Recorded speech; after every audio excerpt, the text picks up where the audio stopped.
አንቺ ብዙ ነገሮች ክፉና ደጉ አብረን ብዙ እስከ ዛሬ ጊዜ አልሰጠሽም።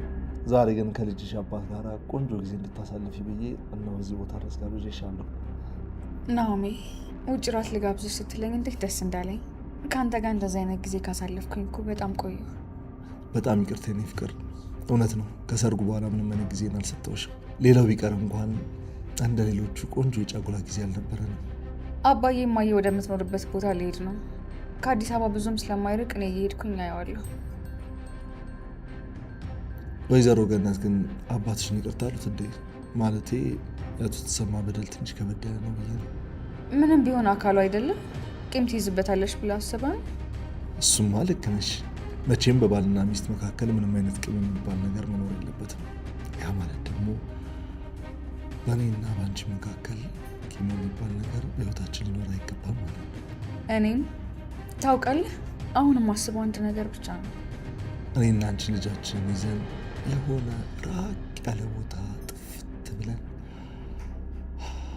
የራሳችንን ህይወት መመስረት። ግን እኮ የኔ ፍቅር ይህንን ህልማችንን እዚሁ መኖር እንችላለን እኮ። እዚህ ስጋት ብቻ ነው ናሆሜ፣ ፍርሃት፣ ጭንቀት ብቻ። ግን የሚያበቃ ፍርሃት ነው። ተፈራ እጃችን ላይ ገብቶ ነበረ፣ ድጋሚ ግን መግባቱ አይቀርም። ኤኒዌይስ ያ ሁሉ ያበቃል። አሁንስ በተስፋ መኖር ነው የሰለቸኝ። ቆይ መች ነው ቤተሰባችን ከዚሁ ጥንቅጥ የሚወጣው? ደግሞ በጣም አምሮብሻል። እርግዝና እንደሚያሳምር ከሆነ እተኛት የሚባል ነገር አይኖርም። እንዴ አንተ እኔ ነን በሰላም በተገላገልኩኝ እያልኩኝ ሌላ ልጨምር? አይከብድም? በፍጹም።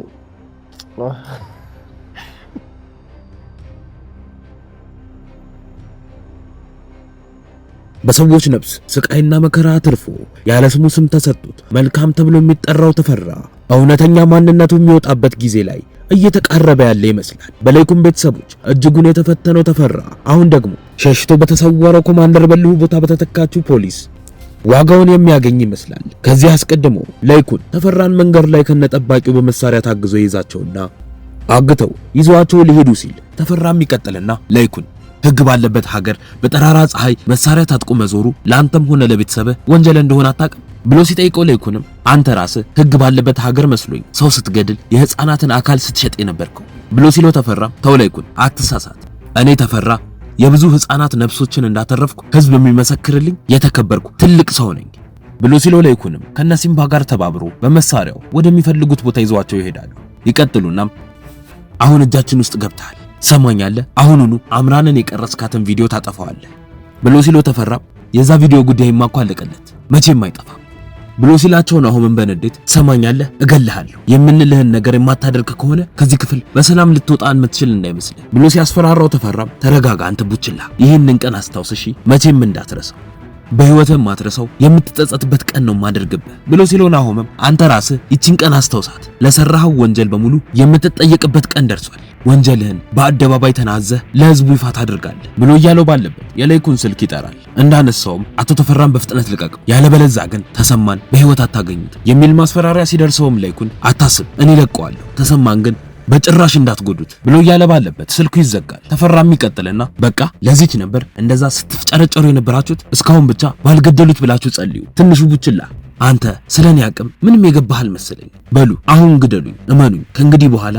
ተሰማን መቼም ቢሆን አታገኙት ብሎ ሲላቸው ላይኩንም ለዛሬ ግን ተርፈሃል፣ በሚቀጥለው ግን ስጋህን ላሞራ ነው የምሰጠው፣ ሰማኛለህ፣ መቼም ቢሆን ከኔ አታመልጥ ብሎ ሲለው ተፈራም ሰሙኛላችሁ፣ አሁን የማትገድሉኝ ከሆነ ልቀቁኝና ልሂድ፣ እኔ እንደናንተ መንገድ ላይ ጠብቄ ሰው የማግት ዱርዬ አይደለሁ፣ ብዙ ስራ አለብኝ፣ ልቀቁኝና ልሂድበት ይላቸውና ፈተውት ነፃነቱን ያውጃል። በዛን ሰዓት ላይ አዲስ የመጣችው ኮማንደር ስልክ ደውላ ስራዋን ከሚያግዛት ኢንስፔክተር ጋር ማውራት ትጀምራለች። ኮማንደር ንግስት እባላለሁ፣ ከዋናው መስሪያ ቤት ነው የምደውለው ብላ ስትለው ኢንስፔክተሩም እሺ ምን ልታዘዝ ኮማንደር ብሎ ይጠይቃታል። እሷም ትቀጥልና ስራችንን የምንጀምረው አቶ ላይኩን ከሚባል ግለሰብ ቤት ነው፣ ሲምባ የተባለው በወንጀል የሚፈለግ ሰው እዛ እንደተደበቀ መረጃ ደርሶናል፣ በቅድሚያ ያንን ታጣራልኛለህ ብላ ስትለው ኢንስፔክተሩም ታዛዥ ነኝ ኮማንደር፣ ግን ደግሞ ተጨማሪ ኃይል የሚያስፈልግ ከሆነስ ብሎ ሲጠይቃት እሷም እንደውም ተው በቃ ይህንን ጉዳይ እኔ ራሴ ፈጽመዋለሁ፣ ሌላ ተልእኮ ሊሰጥ ስለሚችል በማንኛውም ሰዓት ዝግጁ ሆነ ጠብቀኝ ትለውና ስልኩ ይዘጋል።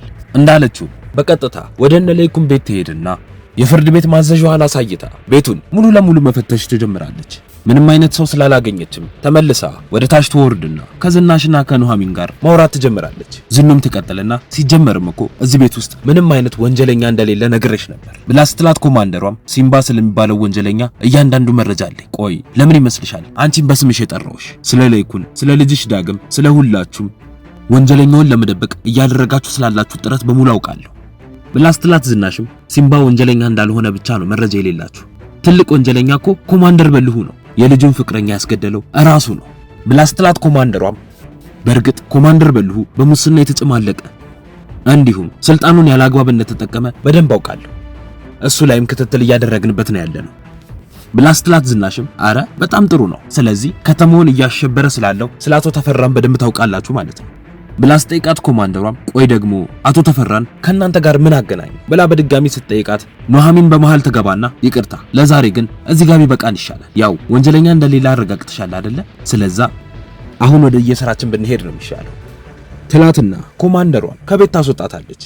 ኮማንደር ንግስትም ከዛ ቤት ወጣ በቀጥታ ወደ ተፈራ ጋር ነበር ሄደችው። እሱም ሲመለከታት ከተቀመጠበት ይነሳና እንኳን ወደ ቤተ መንግስቴ በሰላም መጣሽ፣ ሰላም ነው ብሎ እጁን ቢዘረጋላትም እሷ ግን ሰላም ልትለው ፈቃደኛ አልነበረችም።